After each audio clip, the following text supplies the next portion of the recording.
और गांव से कौन कौन दबाव कर रहे हैं कि घर वापसी कर लो करके? जो गांव के मुखिया सियान हैं वही मन कर रहा है। अरे नाम बताना। नाम नरोत्तम राम। क्या उप सरपंच? हाँ उप सरपंच गिरधारी। हाँ, और जिला प्रशासन से आप क्या चाहते हो? हम सुरक्षित चाहते हैं। और अभी क्या समस्या है आप लोगों को? हमारी समस्या है धान के बेचने की समस्या है, हमारे खेत में नांगर चलाने की समस्या है। इसको सब रोक देता है, हम कैसे करेंगे, अब कहाँ जाएंगे? हाँ, तो अभी धान का आज टोकन है। हाँ। तो कैसे करोगे? अभी ट्रैक्टर आए थे क्या? हाँ, वो ट्रैक्टर को दबाव कर दिया। कौन कौन किए? सुख सरपंच और नरोत्तम सिंह सब गांव के और ही नौ परिवार ही और बहुत आदमी रही। आप लोग कितने साल से प्रभु को जानते हो? हम 25 साल से जानते हैं। और किस लिए गए उसमें? आपकी क्या परेशानी या कुछ?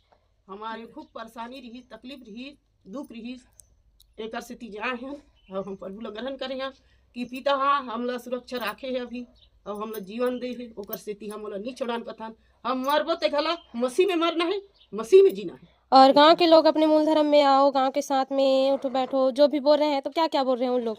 उनको न कुछ नहीं बोले, सिर्फ तक पूजा कर तोर बरार नहीं चाहो। तो आप लोग क्या चाहते हो?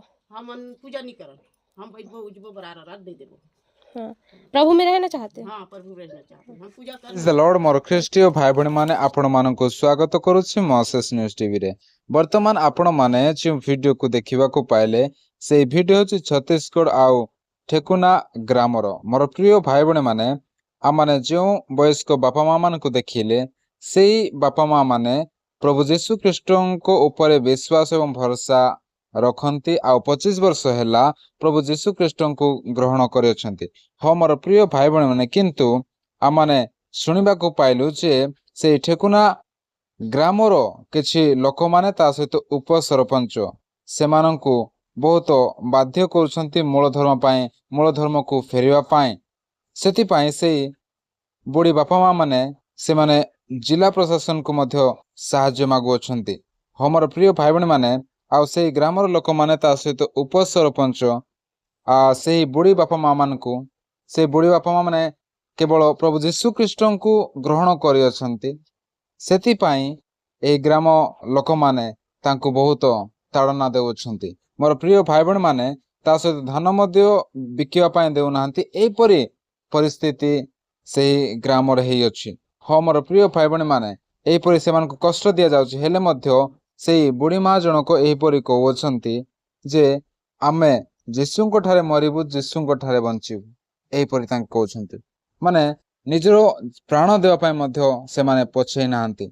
मोर प्रिय भाई बहन माने काहे ना जो माने कि यीशु ख्रीष्टन को उद्धारकर्ता रूप में ग्रहण करियछंती आ प्रकृति रे जो माने कि यीशु को जाने अछंती से माने केबे मध्य यीशु ख्रीष्टन को त्याग करिवे ना।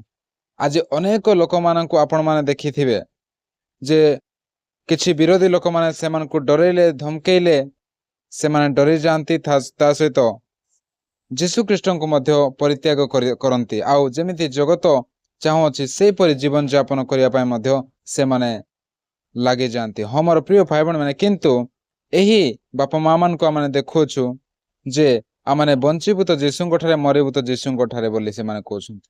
आउ कोनोसी आमने अन्य विषय को आमने पूजा करिबू नाही से परि से माने कहउछंती। मोर प्रिय भाई बहन माने यही बुढ़ी बापा मां माने केते प्रभु यीशु ख्रीष्टन को ऊपर भरोसा एवं विश्वास को रखिछन। मोर प्रिय भाई बहन माने एपरि प्रत्येक जन विश्वास करबा निहाती आवश्यकता रही। मोर प्रिय भाई बहन माने काहे ना बाइबल आमान को एपरि कहे आपण माने देखि पारिबे जहन तार 15 पर्व तार 18-19 रे एपरि लिखा जाए, जदि जगत तुम माननकु घृणा करे तेबे तुम माननकु घृणा करिबा पूर्वे ताहा जे मते घृणा करेछि एहा जान। जदि तुम्हें माने जगतरु उत्पन्न होइथांतो तेबे जगत तुम मानकु आपणार लोक जानी स्नेह करंता, किंतु तुम्हें माने जगतरु उत्पन्न होइनाह बरं मु तुम मानकु जगत मध्यरु मनोनीत करियछि, एथि निमंते जगत तुम मानकु घृणा करे। हाँ मोर प्रिय भाई बहन माने आमने स्पष्ट भाव में जानी पारिलु जे प्रभु यीशु ख्रीष्ट एपरि ए स्थान कहउछंती जे तुमको जगत घृणा करने पूर्व मते घृणा करियछि आ एथिपाई जगत तुमको घृणा करुछि काहेकि ना तुमे जगतर उत्पन्न होइनाह। काहेकि ना ଜଗତରୁ ମୁଁ ତୁମମାନଙ୍କୁ ମନୋନୀତ କରିଅଛି ବୋଲି କହୁଛନ୍ତି। ମୋର ପ୍ରିୟ ଭାଇ ଭଉଣୀ ମାନେ, ଆମମାନେ ଜଗତରୁ ଉତ୍ପନ୍ନ ହେଇନା। ଯଦି ଆମମାନେ ଜଗତରୁ ଉତ୍ପନ୍ନ ହେଇଥାନ୍ତେ ତେବେ ଜଗତ ଆମମାନଙ୍କୁ ପ୍ରେମ କରିଥାନ୍ତା ନିଜ ଲୋକ ବୋଲି। କାହିଁକି ନା ଆମମାନଙ୍କୁ ପ୍ରଭୁ ଯୀଶୁ ଖ୍ରୀଷ୍ଟ ମନୋନୀତ କରିଅଛନ୍ତି। ସେଥିପାଇଁ ଏହିପରି ଜଗତ ଆମମାନଙ୍କୁ ଘୃଣା କରୁଅଛି, ନିନ୍ଦା ଅପମାନ କରୁଅଛି। ମୋର ପ୍ରିୟ ଭାଇ ଭଉଣୀ ମାନେ, ସେଥିପାଇଁ ଆମମାନଙ୍କୁ କେବେ ମଧ୍ୟ ଭୟ କରିବାର ଆବଶ୍ୟକତା ନାହିଁ।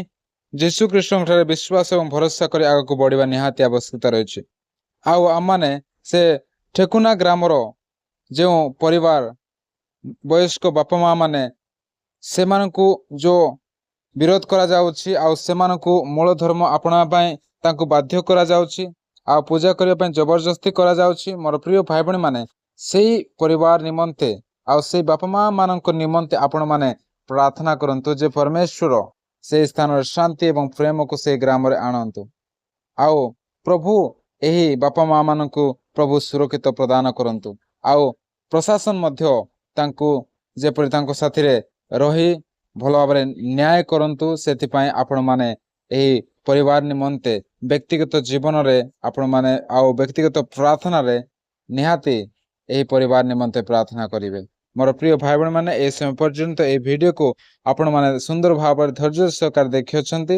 ପ୍ରଭୁ ଆପଣମାନଙ୍କୁ ଆଶୀର୍ବାଦ କରନ୍ତୁ। ପୁନର୍ବାର ସମସ୍ତଙ୍କୁ ପ୍ରେଜ୍ ଦ ଲର୍ଡ।